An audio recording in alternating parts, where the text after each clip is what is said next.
오늘 말씀은 우리는 예수와 함께 죽었습니다 라는 제목을 가지고 함께 말씀의 은혜를 함께 나누기 원합니다. 3부 예배에 나오신 여러분들 주임으로 환영합니다. 또 오늘 세례 학습 입교 받으신 여러분들 주임으로 환영합니다. 축하합니다. 또 온라인 예배에 들으신 우리 성도님들 주임으로 환영합니다. 서로 인사할까요? 사랑합니다. 축복합니다. 오늘은 예수께서 우리를 위해서 십자가에 달리신 이 바로 고난주간이 시작되어지는 종료줄입니다. 그리고 오늘 세례식을 함께 베풀었죠. 오늘 세례식을 베풀음을 통해서 예수님의 죽으심의 의미와 세례의 의미를 살펴보기 원합니다. 그래서 우리 모두가 이제 세례받은 이후에 예수 안에서 어떻게 우리 새로운 생명으로 살아갈 것인가 함께 말씀을 묵상하는 귀한 시간 될 수 있기를 축복합니다. 오늘 본문 로마서 6장 말씀은요, 굉장히 중요한 본문이에요. 바로 이 세례의 의미를 담고 있고, 이 말씀은 참 달콤한, 어떻게 보면 이유식과 같은 부드러운 말씀이 아니고 사실 고기와 같은 말씀이에요. 씹기가 좀 어렵고 딱딱하고 좀 어떻게 보면 재미가 없는 말씀일 수 있지만, 정신 바짝 차리시고 졸리고 피곤하시겠지만 눈을 바짝 뜨시고 함께 말씀을 함께 잘 섭취하셔서 이렇게 이 말씀이 여러분의 영적 성장에 있어서 큰 도움이 될 수 있기를 축복합니다. 로마서 6장은요, 예수 그리스도가 십자가에서 우리를 위해 죽으시고 다시 사신 이유가 과연 무엇인가에 대해서 말씀하고 있습니다. 4절 말씀을 한번 볼까요? 한번 천천히 읽어보도록 합니다. 시작. 그러므로 우리가 그의 죽으심과 합하여 세례를 받음으로 그와 함께 장사되었나니 이는 아버지의 영광으로 말미암아 그리스도를 죽은 자 가운데서 살리심과 같이 우리로 또한 새 생명 가운데서 행하게 하려 함이라. 그리스도께서 십자가에서 죽으시고 다시 사신 이유가 뭐라는 거예요? 우리로 새 생명 가운데 행하게 하려 함이로라. 그러니까 다시 말하면 진정으로 이 땅 가운데 살아있는 자로 예수 생명이 이식되어서 이제 새 생명을 가지고 이 땅을 살아가도록 만드시기 위해서 예수께서 죽으시고 다시 사셨다는 거예요. 그러니까 예수의 십자가의 죽음과 부활은 예수님만을 위한 것이 아니라 우리가 이 땅 가운데 죽은 생명이 아니고 새 생명을 가지고 정말 죽음의 죽음의 공포로 가득한 이 세상을 믿음으로 승리하도록 만들기 위해서 정말 새 생명을 가지고 살아가는 삶을 살도록 만드시기 위해서 예수께서 죽으시고 다시 사셨다. 여러분, 예수님의 십자가에서의 죽으심은 역사적인 사실로 끝나지 않습니다. 주님의 죽으심과 부활은 주님 한 분만의 어떤 사건으로 끝나는 것이 아닙니다. 예수의 죽으심과 부활에 우리 자신 또한 함께 죽고 함께 다시 사는 놀라운 축복을 얻게 되는 거예요. 그래서 갈라디아서 2장 20절 말씀을 우리 계속 살펴보지만, 갈라디아서 2장 20절 말씀은 요한복음 3장 16절과 더불어서 우리 신앙에 있어서 핵심적인 말씀입니다. 이 말씀은 여러분들이 암송하시고 계속해서 묵상하시고 이 말씀을 선포하시고 살아가시기 바랍니다. 갈라디아서 2장 20절 말씀을 한번 볼까요? 천천히 한번 읽어보도록 합니다. 시작. 내가 그리스도와 함께 십자가에 못 박혔나니 그런즉 이제는 내가 사는 것이 아니요 오직 내 안에 그리스도께서 사시는 것이라. 이제 내가 육체 가운데 사는 것은 나를 사랑하사 나를 위하여 자기 자신을 버리신 하나님의 아들을 믿는 믿음 안에서 사는 것이라. 이제는요, 내 안에 내가 사는 것이 아니래요. 이제는 내 안에 그리스도께서 사시는데, 바로 그 그리스도를 믿는 믿음 안에서 산다는 것은 바로 우리가 그리스도께서 주신 새 생명을 가지고 살아가는 것을 말씀하고 있습니다. 여러분, 옛사람의 죽음이 내 안에서 이루어졌음을 믿으십니까? 여러분, 예수님과 함께 옛사람의 죽음이 이루어져야, 옛 자아가 죽어야 이제는 예수 안에서 새로운 생명으로 다시 태어나는 부활되어지는 역사가 나타나게 되는 거예요. 그렇습니다. 이제는 옛사람은 죽었고 내 안에, 우리 안에 예수님과 함께 다시 살아난 새 사람이 살아있습니다. 그리고 새 사람으로 이 세상을 승리하는 삶을 살아야 될 줄로 믿습니다. 오늘 말씀은 6장에서 바울은 놀라운 진리를 선포하고 있어요. 이 진리를 세 가지 중요한 동사를 통해서 우리에게 말씀하고 있거든요. 첫 번째는 따라할까요? 알라, 여기라, 들이라. 이 동사를 중심으로 해서 세 가지 중요한 레슨을 우리 모두에게 주고 있습니다. 첫 번째, 따라할까요? 이미 죽었다는 사실을 알라. 이미 죽었다는 사실을 알라는 거예요. 여러분, 우리는 가끔 우리가 우리 신앙을 고백하면서 우리 자신의 믿음의 실패를 이야기하면서 이런 얘기를 많이 하죠. 제가 아직 죽지 못해서 그래요. 좀 더 죽어야 되죠. 제가 좀 죽어야 하죠. 그렇게 말합니다. 그러나 오늘 본문의 말씀은요, 우리가 이미 죽어야 한다고 말씀하고 있지 않고 뭐라고 말합니까? 이미 죽었다고 얘기합니다. 죽었다라고. 2절 말씀을 볼까요? 2절 말씀을 보도록 합니다. 같이 한번 읽어보도록 할까요? 시작. 그럴 수 없느니라. 죄에 대하여 죽은 우리가 어찌 그 가운데 더 살리요? 뭐라고 말씀하고 있어요? 우리가 죽어야 한다고요? 이미 죄에 대하여 죽은 우리라고 얘기하고 있습니다. 죄에 대하여 죽은 우리라는 것은 그리스도께서 십자가에서 죽으셨을 때 우리 죄의 몸이 함께 죽었다는 것을 말하고 있는 거예요. 십자가 사건으로 인해서 이 죄에 대해서 이제 모든 것이 다 끝장나 버렸습니다. 끝이 났습니다. 죄의 요구는 뭐예요? 우리가 죄의 요구는 결국 형벌을 갖다 주잖아요. 심판을 받아야 되잖아요. 그러나 죄가 요구하는 모든 것들을요, 다 십자가상에서 다 처리하셨어요. 더 이상 십자가상에서 지옥의 심판을 당하셨고, 십자가상에서 지옥의 어떤 그 형벌을, 저주를 당하셨기 때문에 죄가 더 이상 우리에게 요구할 것은 아무것도 없는 거예요. 그렇기 때문에 오늘 우리 장로님 기도하셨던 것처럼 다 이뤘다. 다 이뤘다는 말 자체가 테텔레스타이라는 말인데 다 지불했다는 거예요.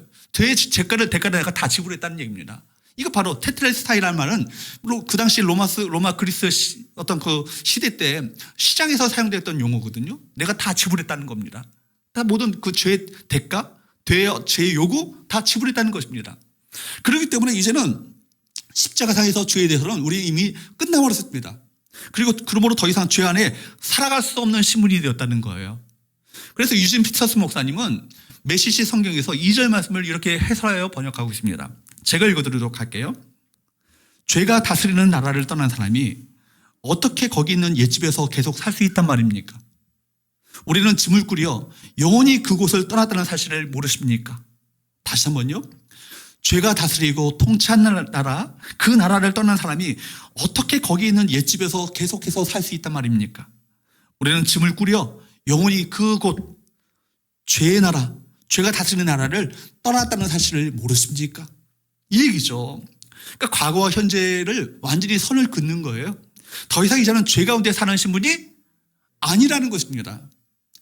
탕자가 허랑방탕하여 살다가 아버지의 집으로 돌아왔어요. 정말 거렁뱅이 아닙니까? 냄새나는 옷을 입었잖아요. 그 옷을 다 벗깁니다. 목욕을 시킵니다. 그리고 가락지를 씌워주고 새신을 신기고 새 옷을 입혔어요. 여러분, 그리고 환대하면서 잔치를 베풀었습니다. 그래 아버지 아들로 다시금 맞아들이고 환대를 받게 되었는데, 며칠 있다가 다시 그 더러운 옷을 뒤집어 쓰고 예전의 삶을 그리워하면서 떠나면 진정한 귀향이라고 말할 수 있겠습니까? 그럴 수 없죠. 그것이 가능한 일이겠습니까? 가능하지 않습니다. 여러분, 그렇기 때문에 예수의 죽음이 우리의 죽음이 되고 예수의 부활이 우리의 부활이 되었다, 이 사실을 여러분 믿으셔야 합니다. 이것이 무엇을 통해서 우리가 나타내 주고 있습니까? 바로 오늘 받으신 세례를 통해서 이 사실을 우리에게 가르쳐 주고 있는 거예요. 세례를 통해서 우리가 예수님과 연합되었음을 나타내 보여주는 사건이 이 세례 사건인 것입니다. 우리가 하는 세례라는 것은 지금 형식상 우리 물 뿌리는 세례 의식이지만, 사실은 이 본래 세례는 어떤 의식이에요? 물에 잠기는 의식이에요. 침례의 방식이죠. 형식이 중요하지 않고 바로 의미와 본질이 중요하기 때문에 우리가 형식상, 편의상 물 뿌리는 세례를 베풀지만, 여러분, 물에 잠기는 세례, 뭘 의미합니까? 여러분, 본래 물에 잠길 때 여러분 물을 침례받는 것을 한번 본 적 있으세요? 목사가 여러분 세례받는 분을요, 침례받는 사람을 물속에 먼저 쑥 집어넣습니다. 그것은 뭐예요? 예수님과 함께 더불어서 이 사람이 죽는 것을 말하는 거예요. 물속에 수장되는 것을 말하는 겁니다. 물속에서 장례치는 거예요. 그리고 나서 그 사람을 물속에서 다시 일으킵니다. 뭐예요? 예수와 더불어서 함께 다시 죽고 다시 살아나는 것을 의미하는 것입니다. 그러니까 오늘 세례받으신 우리 6분의 우리 성도님들은 바로 오늘 예수님과 더불어서 함께 죽고 예수님과 함께 다시 새로운 생명으로 다시 부활한 사건을 말씀하고 있는 거예요. 여러분, 그래서 3절 말씀은 바로 이것을 우리가 알아야 한다, 이 사실을 우리가 알아야 한다라고 분명히 이야기하고 있습니다. 3절 말씀을 한번 보도록 할까요? 3절 말씀을 보도록 합니다. 같이 한번 읽어보도록 할까요? 시작. 무릇 그리스도 예수와 함께 합하여 세례를 받은 우리는 그의 죽으심과 합하여 세례를 받은 줄을 알지 못하느냐. 여러분, 무슨 얘기입니까? 세례라는 의미가 뭐예요? 함께 합하여 여러분 동일시되었다는 이거예요. 예수께서 죽으셨을 때 우리도 그 십자가에서 우리 함께 옛사람도 함께 죽었다는 것입니다. 여러분, 그것이 사실 아니겠어요? 그분께서 우리를 위하여서 대신 우리 자리에서 죽으신 것이 사실이라면 그의 죽음은 우리 죽음인 거예요. 그죠? 그래서 로마서 6장 3절부터 8절까지의 말씀에 보면 합하여, 함께, 연합하여 이 말이요 무려 9번이나 나와요. 그러니까 예수의 십자가와 예수의 죽음과 예수의 부활은요 예수에게만 일어나는 사건이 아니라는 겁니다. 뭐예요? 우리의 죽음과 우리의 부활도 의미하는 거예요. 예수와 합하여서 함께 십자가상에서 우리도 함께 죽었고, 예수께서 부활하실 때 우리도 다시 예수와 합하여 연합한 자가 되어서 다시 새로운 생명으로 다시 부활하게 되었다는 것입니다. 믿으십니까? 이 사실을 믿으셔야 되는 거예요. 그렇기 때문에 여러분, 예수께서 십자가에서 죽으셨을 때 예수님을 믿는 모든 신자는요 한 사람도 예외 없이 다 함께 그와 더불어서 죽은 것입니다. 세계 2차 세계대전이 여러분 끝났을 때 필리핀 섬의 그 정글들에서 여전히 여러분 숨어 있었던 일본 군인들이 있었다고 그래요. 그들이 여러분 전쟁이 끝난지 모르고요 주민들을 약탈하기도 하고 이렇게 전쟁을 벌였다는 거예요. 근데 그 전쟁이 끝난 지 1974년에 군인 중에 한 사람이었던 오노다 히로 소이가 발견되었어요. 오노다 히로 소이가 발견됐을 때, 그 사람이 발견됐을 때 군복을 입고 그 손에 그 총이 있고요, 탄약이 있고 그 군인의 어떤 전쟁 복장으로 그 소이가 발견됐어요. 74년이니까 전쟁이 언제 끝났어요? 45년에 끝났잖아요. 자그마치 30년이 지났는데도 여전히 그 군인 복장으로, 전쟁을 수행하는 군인 복장으로 그가 발견되었다는 것입니다. 왜 그가 자연으로 살 수 있었음에도 불구하고 그렇게 군인, 전쟁의 어떤 전쟁을 수행하는 어떤 군인으로 그렇게 살았을까요? 전쟁이 끝난지를 몰랐기 때문에. 여러분, 오늘날 많은 그리스도인들이 우리가 죄에 대하여 죽은 것을 모르고 살고 있습니다. 예수님께서 십자가에서 죽으셨을 때 우리도 함께 죽은 것을 몰라요. 예수께서 다시 사셨을 때 우리가 다시 사람으로 말미암아 더 이상 죄와 사망의 노예가 될 필요가 없는데도 불구하고 여전히 죄책감 가운데 살고 있고, 여전히 죄와 사망의 권세에 눌려서 여러분 죄와 사망의 권세가 나를 좌지우지하고 나의 운명을 그렇게 왔다 갔다 시키는 것처럼 생각하며 살고 있다는 것입니다. 여러분, 왜 그리스도인들이 신앙이 성장하지 못하고 왜 우리가 죄를 이기지 못합니까? 우리가 새로운 신분을 받게 된 이 새로운 정체성에 대한 확신의 결여 때문에 그래요.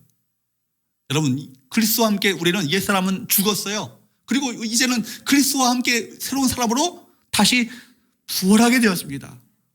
여러분, 이것이 우리가 알고 살아갈 때 더 이상 죄는요 우리가 올가맬 수 없죠. 우리가 죄의 노예로 살 이유가 없고 살 필요도 없습니다. 여러분, 죄는 뭡니까? 죄는 언제나 자기가 중심이죠. 죄라는 말의 영어의 어떤 sin, sin이라는 이 말 아래 가운데는 무엇이 있습니까? 언제나 I가 있어요. I가. 자기가 중심이 되죠. 그래서 자신이 주인이고 자신이 신이고 자기를 즐겁게 하는 것이 인생의 목표입니다. 그래서 자기 마음대로 살고자 해서 하나님의 존재를 인정하지 않고 여러분 자기의 본성대로 살아가는 것이 죄인의 본성이에요. 삶이에요. 그런데 이제는 죽고 그리스도가 내 안에 찾아오시게 되었습니다. 그리스도와 더불어서 새로운 관계가 된 거예요. 여러분, 그래서 이제는 그리스도와 새로운 관계가 되어서 내 마음대로 살 수 없다는 것입니다. 네 삶 가운데 누가 주인 되셨어요? 그리스도가 주인 되셨어요. 그죠? 나를 주장하시는 분은 누구십니까? 내 안에 오신 예수님, 그분께서, 성령님께서 우리를 주장해 나가시는 거예요. 그렇기 때문에 이 말은요, 내 마음대로 죄를 지을 수 없다는 얘기입니다. 죄를 짓기는 하지만 마음대로 속시원히 지을 수 없어요. 죄를 짓게 되면 내 마음 가운데 찔림이 오잖아요. 내 마음 가운데 성령께서 근심하는 것을 느끼잖아요. 그죠? 그런 내 안에 오신 그리스도께서, 성령께서 오셨기 때문에 그렇습니다. 6절의 선언을 읽어보십시오. 6절에 뭐라고 이야기하고 있습니까? 읽어보도록 할까요? 시작. 우리가 알거니와 우리 옛사람이 예수와 함께 십자가에 못 박힌 것은 죄의 몸이 죽어 다시는 우리가 죄에게 종로로 타지 아니하려 함이니. 6절에서 예수님과 함께 죽은 것을 옛사람이라고 얘기하고 있는데, 옛사람, 이것은 우리 몸을 말하는 게 아니에요. 우리 육체를 말하는 것이 아니에요. 옛사람은요 우리 죄의 종로로 타는 우리 자아, 죄의 본성대로 살아가는 자아 중심적인 삶을 말하고 있습니다.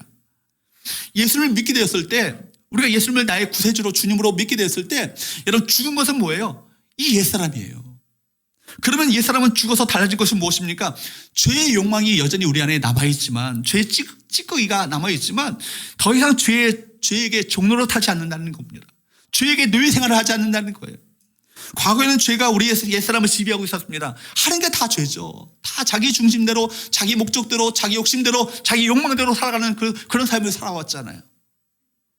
그런데 여러분, 옛사람이 죽었으니 죄가 더 이상 우리를 지옥으로 끌고 갈 수도 없고, 그렇죠? 더 이상 죄짓게 할 수도 없습니다. 많은 그리스도인들이 이처럼 자가 죽었다는 이 십자가 복음을 듣고 어리둥절합니다. 왜 그래요? 느낌으로 믿으려 하니까 그래요. 느낌으로. 사실 자체가 우리 가운데 우리가 분명히 주어졌는데 사실을 믿기지 않는 거예요. 그러니까 느껴지지 않으니까 믿지 못하는 건 아니겠습니까? 근데 우리에게 필요한 것은 뭐예요? 느낌이 아니고 사실입니다. 여러분, 막 결혼식을 마쳤어요. 혼인신고를 했어요. 근데 여러분, 30년간 그걸 따로 생활하다가 두 사람이 만나가지고 생활을 하는데 이 부부라는 것이 믿겨지지 않는 거예요. 여러분, 결혼식을 하고 혼인신고를 했는데 부부가 된 거 맞죠? 맞아요, 안 맞아요? 맞죠, 여러분. 근데 믿겨지지 않는다고 해서 부부가 아니에요? 어때요? 부부죠. 부부예요. 고아가요, 어떤 집에 입양됐습니다. 입양 수속을 마치고 입양 절차를 마쳤어요. 5년, 10년 살아야 자녀가 되는 게 아니에요. 입양 수속을 마치는 순간 그 자녀는 부모의 자녀가 되는 거예요. 부부가 5년, 10년 살고 20년, 30년 살아야 이제 좀 부부인가 보다, 좀 믿겨지네, 이게 아니라는 것입니다. 여러분, 이미 결혼식을 마치는 순간 부부가 된 거예요. 마찬가지예요. 느낌이 아니라 무엇이 중요하다고요? 사실이 중요하다. 그렇기 때문에 여러분, 로마서가 말씀하고 있는 것이 바로 이거예요. 우리가 의롭게 살아서 거룩하게 되어야 구원받는 게 아니고 의인이 되었기 때문에 거룩하게 살아야 된다고, 의롭게 살아야 된다고 얘기하고 있습니다. 그러니까 여러분, 뭐예요? 신분이 먼저 오고요, 그 다음에 우리의 삶이 따라오는 거예요. 바울의 그 서신의 어떤 그 구조가 그렇습니다. 이 어려운 영어로 직설법과 명령법의 관계라고 얘기해요. 직설법과 명령법. 그러니까 바울 서신 로마서뿐만 아니라 바울 서신이 다 그렇게 얘기합니다. 먼저 바울이 얘기해요. 너희 신분이 어떻다. 너희 정체성이 어떻다. 너희가 믿음으로 말미암아 하나님의 은혜로 구원을 받았다. 그러므로 12장부터 16장까지는 뭐예요? 그러므로 너희 몸을 하나님 기뻐하시는 거룩한 산제물로 드리라. 실천이 나오거든요. 너의 신분을 먼저 규정하고 그 다음에 실천이 얘기하고 있는 거예요. 그러니까 바울의 서신의 구조가 그렇습니다. 우리 신분이 어떤 건가를 먼저 알아야 우리가 그 신분에 걸맞는 삶을 살 수 있기 때문에 먼저 우리 신분을 먼저 얘기합니다. 우리가 어떤 존재인가, 어떻게 구원을 받았는가, 어떤 은혜로 우리가 구원을 받게 되었는가, 이 사실을 이야기하고 그러므로 너희는 어떻게 살라, 그 얘기를 하고 있는 거예요. 여러분, 그렇기 때문에 그리스도의 죽으심으로 우리 죄의 몸이 죽고 더 이상 죄에게 종로로 사지 않는다고 이야기하고 있습니다. 그리스도와 함께 죽은 사람에게 더 이상 죄의 영향력이 발휘될 수 없는 것은 왜 그래요? 십자가에서 죽었기 때문에 그래요.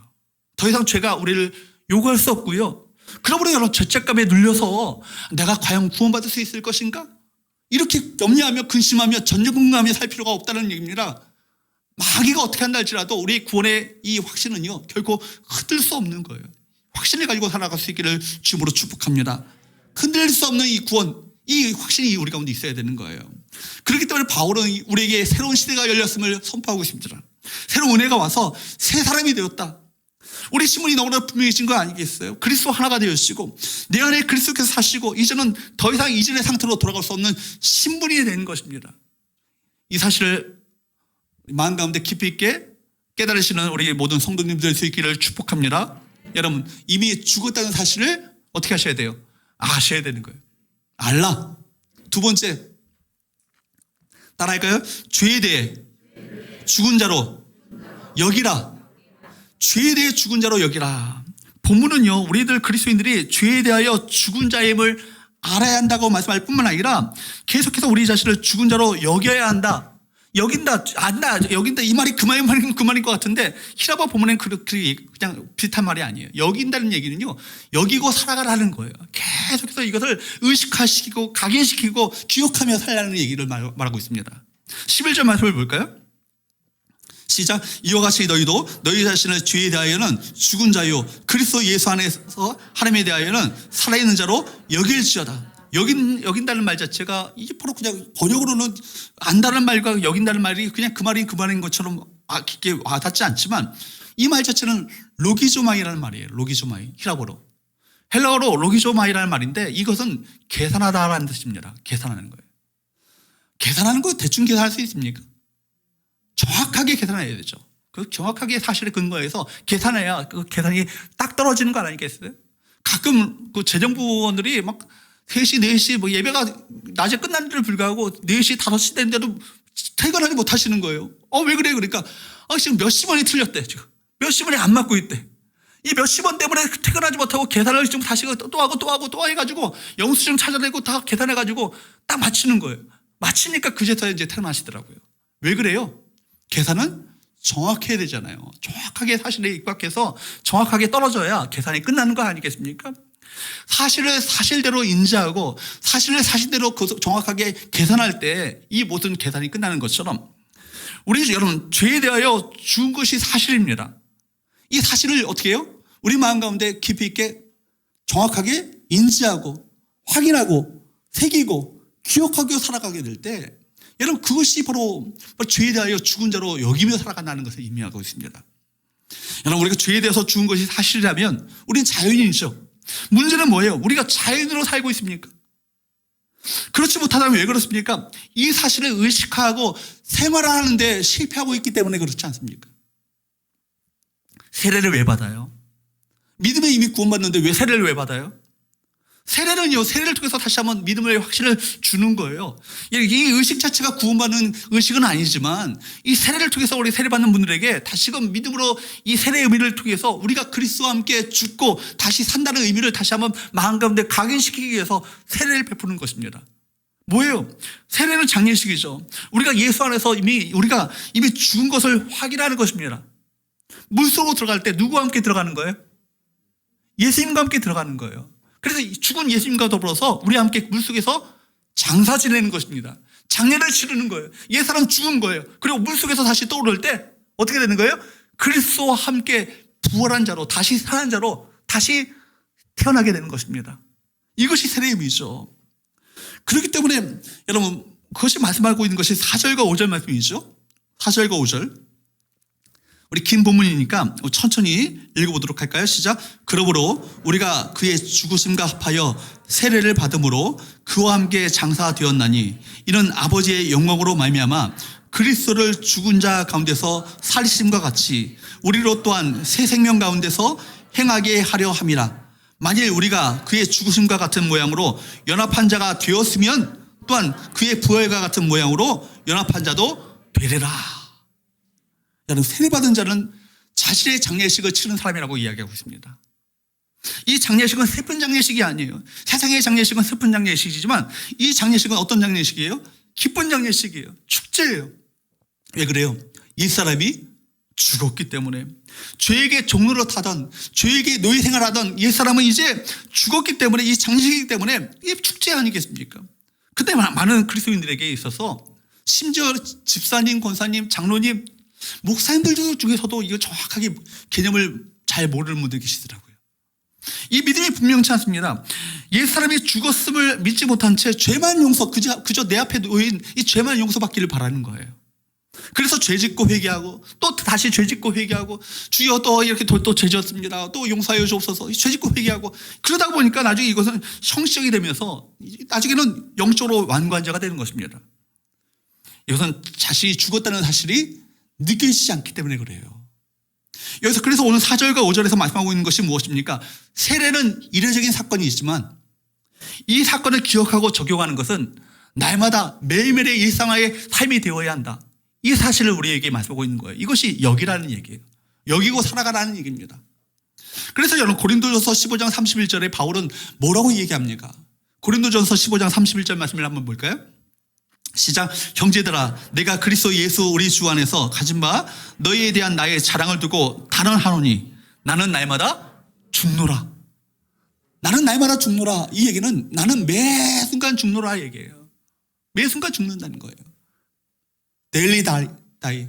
매일매일 죽는다는 것입니다. 근데 바로 이 구절을요 마틴 루터는요 자신의 루터판 성경에서 뭐라고 번역했냐면 데일리 베프티즘, 매일의 것을 세례라고 그렇게 번역을 했습니다. 매일매일 나는 세례받노라. 오늘 세례 받으신 분들 또다시 세례 받을 필요가 없어요. 세례는 단회적 사건이지만 세례의 의미는 계속 되어야 함을 말씀하고 있는 것이죠. 그러니까 여러분 뭐예요? 나는 날마다 세례받노라. 죄에 대해서 죽고 이제는 뭐에 대해서 사는 거예요? 의에 대해서 사는 거예요. 율법에 대해서 이제는 죽고 뭐로 사는 거예요? 은혜로 사는 거예요. 그죠? 이제는 절망에 대해서는 죽고 이제는 소망으로 살아가는 것입니다. 이것이 새 생명으로 살아가는 삶의 이 본질인 것이죠. 그러므로 나는 날마다 죽노라. 나는 매 순간 죽노라. 나는 매 순간 세례받노라. 이런 믿음으로 살아가야 될 줄로 믿습니다. 바로 이 신앙생활을 이렇게 정의하고 있죠. 나는 매일매일 세례받는다고. 그죠? 누구와 함께 죽는 거예요? 그리스도와 함께 죽었고 그리스도와 함께 다시 부활한 자로 살아간다는 의미를 말씀하고 있는 것입니다.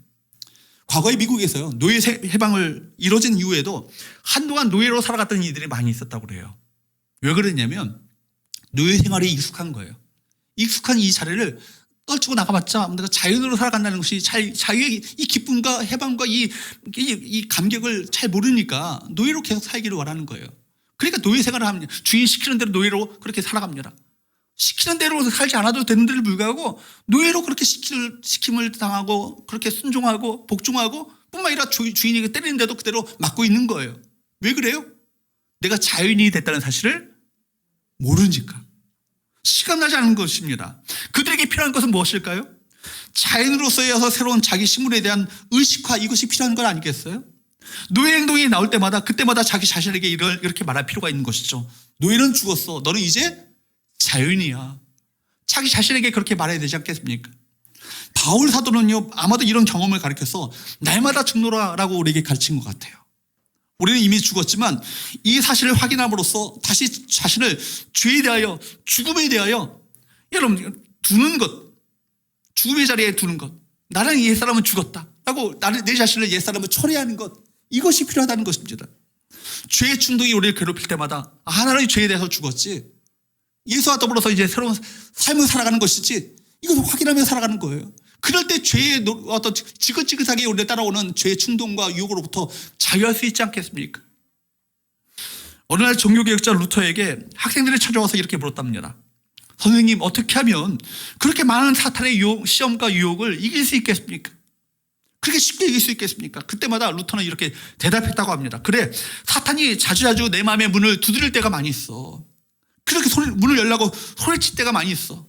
그럴 때마다 내 마음에 계신 예수님께서 나를 대신해서 나가서 문을 열어준다. 마귀가 이 집에 루터가 살고 있죠? 그렇게 물어보면 예수님은 뭐라고 말씀하신지 알아? 과거에는 루터가 살았지. 그러나 지금은 그는 죽었고 내가 지금 여기 살고 있단다. 그렇게 말하면 마귀가 소스라치게 놀라고 도망가 버린다. 그런 얘기를 하는 거예요. 내가 시험을 이기는 방법은 바로 이것이다. 죽은 자는요, 유혹받지 않아요. 죽은 자는 욕심내지 않습니다. 죽은 자는 분노하지 않습니다. 그래도 죄가 고개를 들거든 우리 자신에게 소리치시기 바랍니다. 넌 죽었어. 과거의 옛사람 김유택이는 죽었어. 이제는 예수와 더불어서 부활한 김유택, 세 사람이 살고 있다. 내 안에 그리스도의 영이신 성령께서 내 안에 자정하시고 임재하셔서 나를 주정하시고 나를 이끌어가고 계시다. 이 사실을 매일 매순간 확인하고 기억하고 살아갈 수 있기를 주님으로 축복합니다. 여러분, 죄에 속한 옛사람이 죽은 것을 날마다 선포하시며 이것을 늘 기억하시며 살아가시는 이것이 우리가 죄로부터 이렇게 자유하게 되지는 삶을 살아갈 수 있는 비결인 것입니다. 세 번째, 마지막으로 따라할까요? 자신을 다시 살아난 자로 하나님께 드리라. 다시 한번요. 자신을 다시 살아난 자로 하나님께 드리라. 여러분, 11절 말씀을 한번 보세요. 같이 읽어보도록 할까요? 시작. 이와 같이 너희도 너희 자신을 죄에 대하여는 죽은 자요 그리스도 예수 안에서 하나님께 대하여는 살아있는 자로 여길지어다. 11절 말씀은 우리 자신을 죄에 대하여 죽은 자로 여기는 것으로 끝나지 않고 누구에 대하여? 이제는 하나님에 대하여 어떤 자로? 살아있는 자로 여기라고 이야기합니다. 죄에 대하여는 죽은 자로 한 걸음 더 나아가 하나님을 향하여 살아있는 자로 여겨라 한다. 뿐만 아니라 더 바울은 단순히 의식화의 권고로 끝나지 않고 12절 13절 말씀에 보면 더 구체적인 그 하나님에 대하여 살아있는 자가 어떤 자인가를 말씀하고 있어요. 12절 13절 말씀을 볼까요? 시작. 그러므로 너희는 죄가 너희 죽을 몸을 지배하지 못하게 하여 몸의 사욕에 순종하지 말고 또한 너희 지체를 불의 무기로 죄에게 내주지 말고 오직 너희 자신을 죽은 자 가운데서 다시 살아난 자 같이 하나님께 드리며 너희 지체를 의의 무기로 하나님께 드리라. 아무리 말씀과 성령으로 거듭났다 할지라도 죄 찌꺼기가 우리 가운데 있거든요. 죄의 본성이 아직도 좀 있어요. 옛사람의 본성이 찌꺼기가 남아있습니다. 죄의 약한 속성이 남아있습니다. 죄의 유혹을 받으면 그 죄에 쉽게 동조하고 쉽게 그 반응하는 속성을 지녔습니다. 여기 나오는 너희 죽을 몸, 너희 지체, 너희 자신, 그렇기 때문에 이것을 하나님께 드리도록 힘쓰라는 얘기예요. 너희 자신을 죽은 자 가운데서 다시 살아난 자 같이 하나님께 드리며 너희 지체를 의의 무기로 하나님께 드리라. 이제는 우리 몸을요, 우리 지체를요, 우리 자신을요, 여러분 뭐예요? 죄의 목적에 드리지 말고 누구의 목적에? 하나님의 목적을 위해 드리라는 거예요. 여러분 죄의 도구가 되지 마시고 의의 도구가 되셔야 합니다. 사탄의 도구가 되지 마시고 하나님의 도구가 되셔야 합니다. 여러분 우리 몸이 죄진 일에 쓰여진다면 죄의 도구가 되겠지만 의로운 일에 하나님의 영광을 위해서 우리 몸이 쓰여진다면 우리는 어떤 도구가 되는 거예요? 하나님의 도구가 되는 거예요. 주님께서 우리를 다시 살리신 이유가 뭐예요? 단순히 우리를 지금 죄에서 구원받는 것만으로 우리가 위해서 십자가에 달려 돌아가셨습니까? 그렇지 않다는 거예요. 더 나아가 우리는 하나님의 도구로, 하나님의 무기로 이 땅 가운데 정말 영적 전쟁에서 승리하는 삶을 살도록 만드시기 위해서 우리를 죄에서 구원하셨다는 얘기입니다.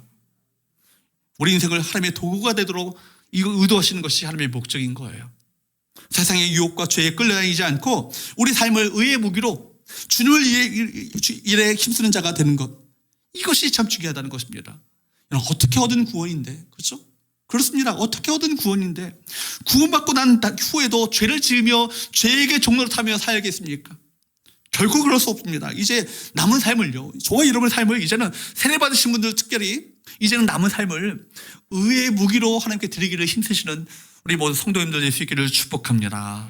여러분, 도둑이요, 이제는 평생 해온 것이 도둑인데 더 이상 도둑질하지 않겠다, 결심만으로 부족해요. 도둑질 하지 않겠다고 결심하는 것도 중요합니다. 그러나 일하지 않고 빈둥빈둥 놀면서 내가 어떤 일이 있어도 도둑질하지 않아야겠다, 난 도둑이 아니야, 외치는 것도 필요하겠지만 그러나 더 중요한 건 뭐예요? 그가 일하지 않고 돈 벌지 않으면요, 평생 해온 게 뭐예요? 배운 게 뭐밖에 없어요? 도둑질밖에 없기 때문에 옛생활로 돌아가는 거예요. 그러니까 여러분, 구원받고 난 다음에도 하나님께 내 자신을 주 앞에 드리기를 힘쓰지 않는다면 옛생활로 돌아갈 가능성이 굉장히 많이 있습니다. 그렇기 때문에 뭐예요? 도둑에게 필요한 것 뭐예요? 어떤 일이든지 찾아서 여러분 그 일을 하는 것이 중요한 거예요. 뭐 라이더 돈 많이 벌잖아요. 대리운전하고 여러 가지 노동판에 가서 좀 노가다도 하고 일을 해서 돈을 벌어야 더 이상 도둑질의 삶을 떠날 수 있잖아요. 마찬가지입니다. 의의 무기로 드린다는 것은요, 구원받고 나서 아무것도 하지 않는다는 것을 의미하는 것이 아니에요. 뭐예요? 무기라는 말 자체가 저는 주목해 봤어요. 왜 무기를 사용했을까? 우리 삶의 현장 자체가 사탄 마귀와의 영적 전쟁의 현장이기 때문에 그렇습니다.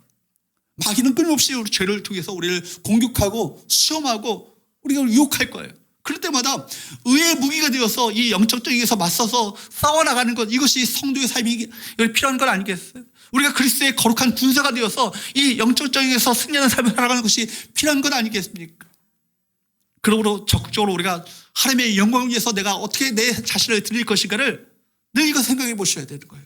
내가 어떻게 내 삶을 주 앞에 드릴 수 있을 것인가? 내 삶을, 내 자신을 의의 도구로 하나님께 어떻게 드릴 수 있을 것인가? 공부하는 학생이라면 학교에서 내가 의의 무기로 하나님께 어떻게 내 자신을 드릴 것인가? 직장인이라면 직장에서 내가 내 자신을 어떻게 하나님의 도구로 내가 주 앞에 드릴 것인가? 가정주부라면 가정에서, 여러분 우리 좀 사업가는 사업장에서 내 자신을 의의 무기로 어떻게 하나님께 드릴 것인가를 생각하시면서 여러분 자신을 주 앞에 드리시는 저와 여러분 되시기를 주님으로 축복합니다. 우리의 삶의 현장이 영적 전쟁에 치열한 현장이에요. 사탄과 싸워 승리하는 의의 무기가 되어서 먼저 우리 자신을 주 앞에 드리시는 저와 여러분 되시기를 주님으로 축복합니다. 시시 각각으로 닥쳐오는 어려움이 있잖아요. 여러분 어느 고난과 역경에서 언제까지 여러분 그 고난과 역경에서 늘 좌절하고 절망하며 구원의 확신마저도 흔들려서 내가 과연 하나님께 구원받았는가? 하나님 날 버리시지 않았는가? 이렇게 만 가운데, 낙심 가운데, 절망 가운데 빠져 살겠어요? 분명히 아셔야 되는 거예요. 이제는 죄에 대해서 죽었습니다. 또한 죄에 대해서 죽은 자로 여기며 살아가야 합니다. 뿐만 아니라 여러분들은 하나님에 대하여 살아난 자로, 여러분 사탄은 우리가 어쩔 수 없어요. 마귀가 우리가 어쩔 수 없어요. 이제는 하나님 앞에 붙들린 바 되어서 하나님께 의의 도구로, 의의 병기로 영적 군사가 되어서 승리하는 삶을 살아가시는 우리 모든 성도들 될 수 있기를 주님으로 축복합니다. 말씀을 정리하겠습니다. 이미 죽었다는 사실을 아시기 바랍니다. 또 여러분 죄에 대하여 죽은 자로 여기며 살아가시기 바랍니다. 또 자신을 다시 살아난 자로 하나님께 드리시는 저와 여러분 되시기를 주님으로 축복합니다. 우리는 십자가에 죽으신 주님과 연합된 거예요. 연합한 자가 되어서 죄에 대하여 이미 죽었고 주님과 함께 다시 부활하여서 주님과 함께 동행하는 삶을 살아가는 저와 여러분인 것입니다. 또한 이 땅에서 재림주로 오시는 주님을 만날 때까지 날마다 그리스도 안에서 살아간다는 사실을 기억하시면서 정말 마지막으로 흑암의 세력이 우리를 넘어뜨리려 하는 이 험악한 시대, 우리 몸을 불의 병기가 아니라, 불의 무기가 아니라 의의 병기로, 의의 무기로 하나님께 드려짐으로 말미암아 영적 전쟁에서 당당하게 승리하는 우리 모든 주의 백성들, 우리 성교회 될 수 있기를 주님으로 축복합니다. 기도하겠습니다.